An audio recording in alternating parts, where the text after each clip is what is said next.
中国连铁饭碗都开始发霉了。曾经坐在办公室吹空调、拿着稳定薪水的公务员，如今出现在社交媒体平台哭诉。公务员讨薪这一幕曾被认为永远不可能发生，如今却成为中国经济全面失衡的最直观信号。而这并非个别现象，而是一股正在迅速蔓延的潮水。2025年6月底，辽宁沈阳、山东潍坊、安徽六安、河南濮阳、江苏连云港、广西玉林接连爆出公务员、事业单位和央企员工工资被拖欠的消息。从教师、医生、城管、环卫到国企职工，无一幸免。沈阳一位博主在抖音发帖，直指多个系统半年不开工资，评论区彻底炸锅。有人说，沈阳市于洪区所有部门都没发工资，连公办幼儿园都停了。也有人留言，我们新民社工站2年没发工资了。和平区、铁西区、通政区也有工作人员反映工资断发，不是延迟几天，是几个月都没任何动静。一名和平区社工留言说，工资早就断了，我老婆要生孩子，连住院费都交不起。在沈阳，有退休人士表示，不只是公务员，一些看似安全的铁饭碗岗位，如今也开始不稳。他透露，一位在市水利局工作的朋友告诉他，单位的社保和公积金都已经停了，工资也迟迟没发。退休金目前还能维持，但明年会不会变，谁也说不准。东北之外的情况同样严峻。山东枣庄一位公务员6月26日发帖称，工资不发。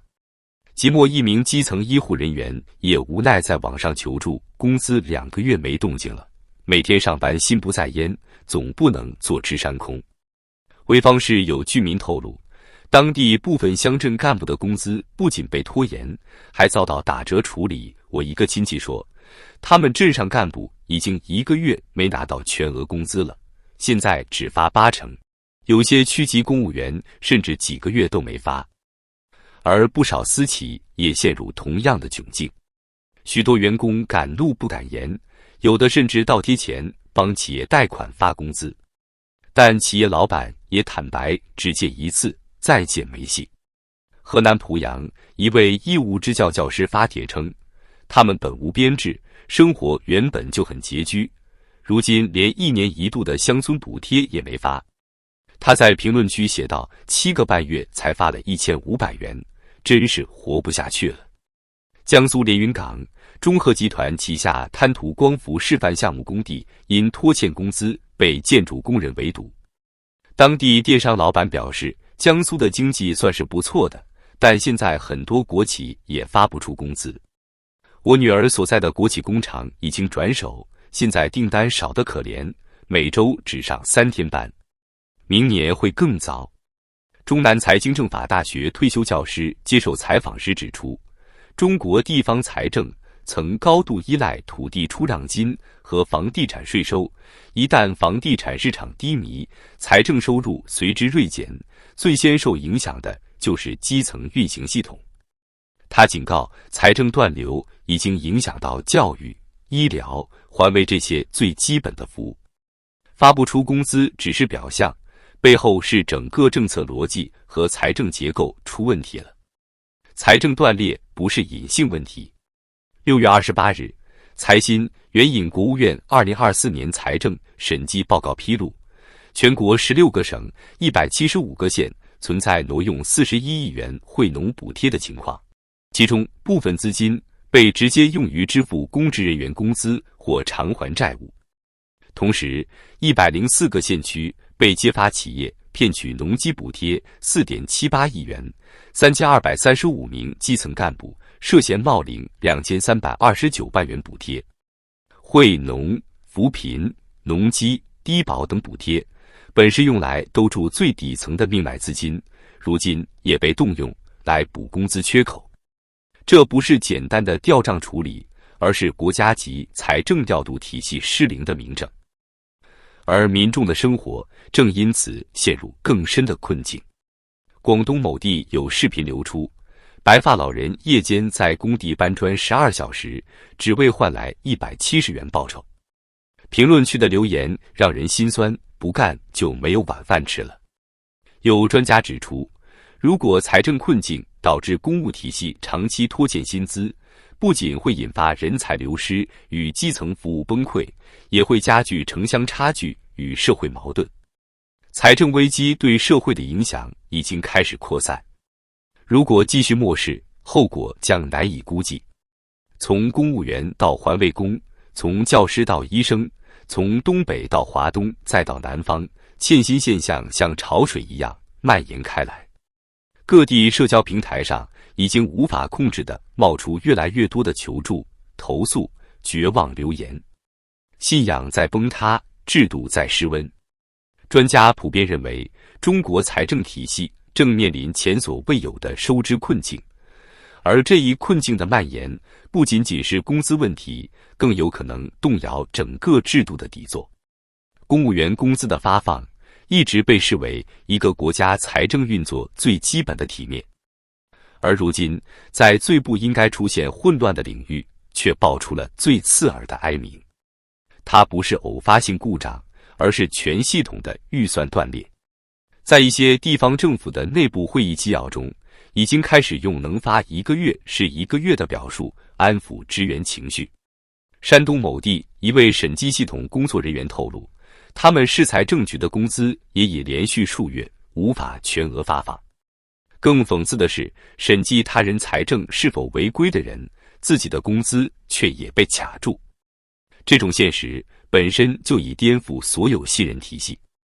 报考公务员一度是中国年轻人最梦寐以求的道路，每年100万考生角逐几千个岗位，只为一个稳字。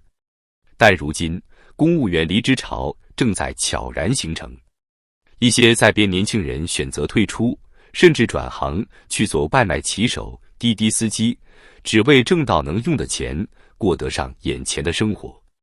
这个信号意义非凡，不是个人选择，而是集体逃离。制度性信仰正在塌陷。与此同时，财政黑洞的本质也被不断揭开。2024年，全国地方财政赤字达到6.8万亿元，创历史新高。土地出让收入大幅缩水，仅4.4万亿元，同比下降超30%。房地产市场的持续低迷导致税收断崖式下滑，企业利润减少，个人消费紧缩，所有旧有的收入路径都被堵死。而支出端，刚性支出却只能不断扩大。养老金缺口预计在2025年突破1.4万亿元，医保支出持续攀升，教育、医疗、养老、社保等民生领域都已成为巨大包袱。在这种双向挤压之下，一些地方不得不靠变相借债、金融平台运作，甚至动用本不该动的专项资金来维持表面平稳。财新的数据指出，至少有16个省出现了调动专项民生资金补发公职人员工资的现象，有的县区甚至将农机补贴挪作他用，一些扶贫资金、专项拨款直接流入财政统筹账户。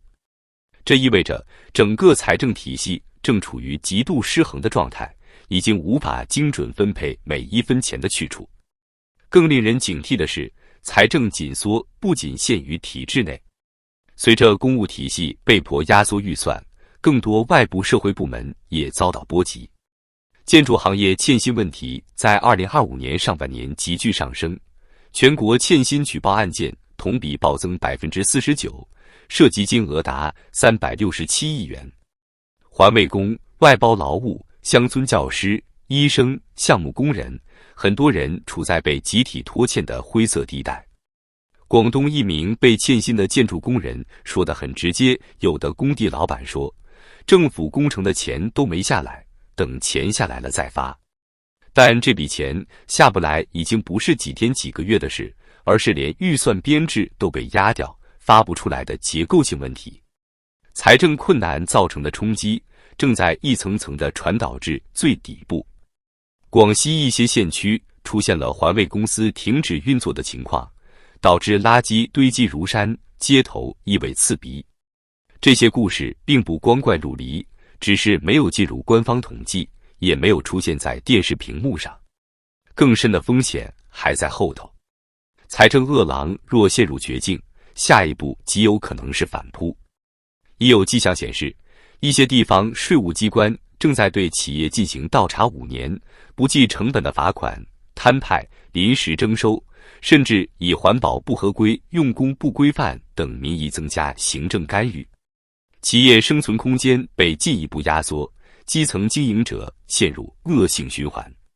此外，部分地区开始提高水电气价格，变相减少医保报销比例，下调退休金计发标准。低保政策门槛也悄然提高，原本能够享受的福利被卡住资格，基层居民因此陷入困顿。这不是财政过冬，这是失衡全面展开的信号。曾经那个只要进体制就能一辈子无忧的神话，正一点点破碎。一边是公务员跑去送外卖、做直播、兼职家教，只为应付房贷和生活支出；一边是社会底层越来越多的人发现，连看病吃药的基本保障也开始变得不可靠。最可怕的不是钱没了，而是信心没了。体制内员工曾是这个社会的压舱石，他们稳定、服从、传递信号，是社会结构金字塔的中层支柱。而一旦这个群体也出现了动荡、流失、抱怨、逃离，整个系统将不可避免地陷入更深的不确定性。越来越多的公务员、教师、医生、城建工人、志愿者、社工、民警、环卫工在社交平台上匿名发帖求助、吐槽、崩溃。他们不再相信顶层会管好一切，也开始思考是否要转身离场。这些真实而又寒冷的声音，如今构成了一个极其沉重的现实，不是哪一地发不出工资，而是整个国家的财政已经漏水。社会舆论正在觉醒，人们终于意识到，公务员讨薪已不再是笑话或者段子，而是真正的生存危机。2025年的中国不是没钱，而是真的没办法再用旧逻辑活下去。制度曾以稳定著称，如今却在最该稳定的岗位上露出了最先崩塌的裂缝。公务员开始讨薪，是一个时代的落幕信号，也是一个新周期崩盘的起点。